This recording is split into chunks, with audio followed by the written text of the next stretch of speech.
Some ships will sail, some will fail, and some of them will end pretty tragically. Unfortunately, Naruto is a pretty great example of this. Here are 6 ships that ended tragically in Naruto.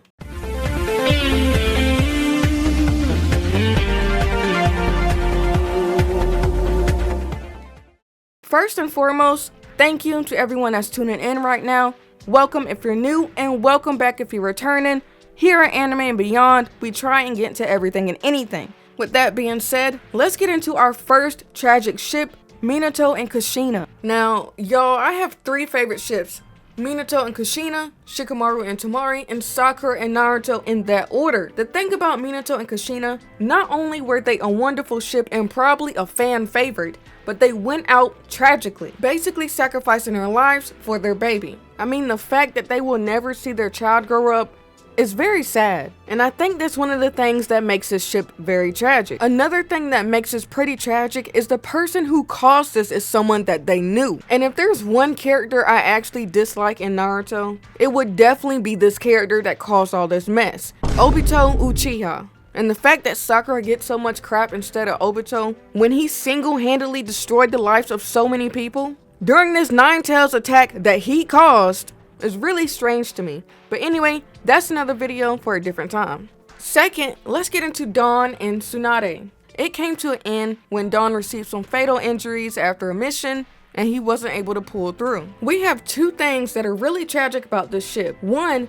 Dawn and Tsunade, they already lost someone, and that's the whole reason they were drawn together in the first place. Or at least one of the reasons. Specifically speaking, Dawn was in favor of Tsunade's idea to have a medical ninja on a squad and publicly backed her while she was talking to the 3rd Hokage. The second thing that's really tragic about this ship, Tsunade was never the same after this. And to be honest, I really can't blame her. Losing one person is hard enough, so I really can't imagine losing 2 people like that. Both in pretty gruesome ways at that. And I will admit, at a certain point, I did want Tsunade and Jiraiya to get together, but I can't really blame her for not wanting to get too close to anyone after losing her brother and her lover. Plus, we see that Tsunade later loses Jiraiya anyway, which is pretty heartbreaking considering everything she's already been through. The third tragic ship I have for y'all, Asuma and Kurenai.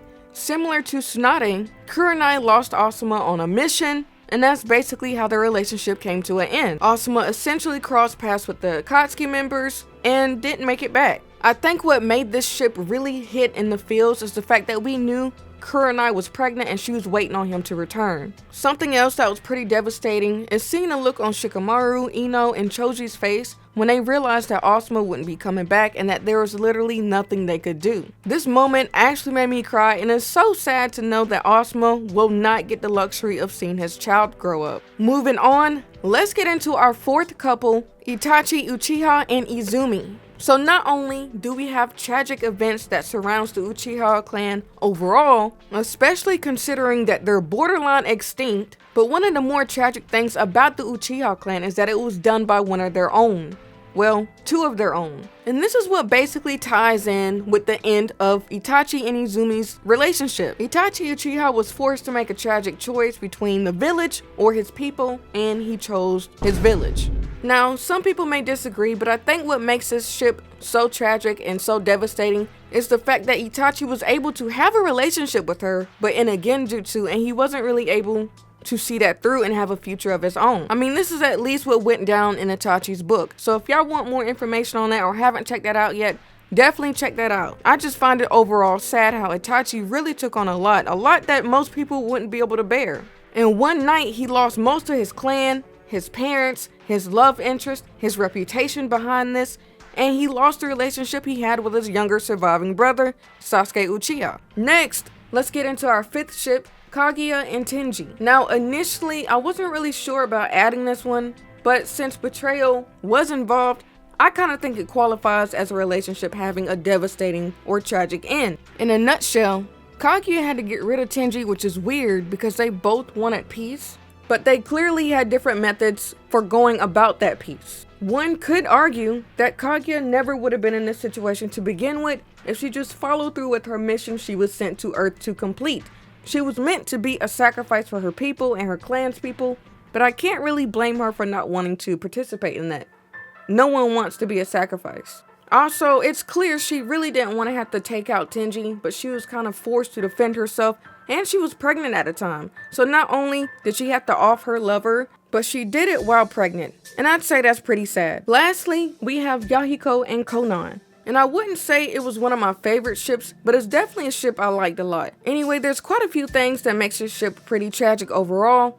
One being that they grew up pretty rough from the start. They were orphaned from constant war in the Rain Village. And two, Yahiko's life was cut short. Now, while Yahiko and Konan weren't really official, they did have moments, and I really think that counts. I'm 100% certain had Yahiko survived, or the circumstances would have been different, they probably would have ended up together.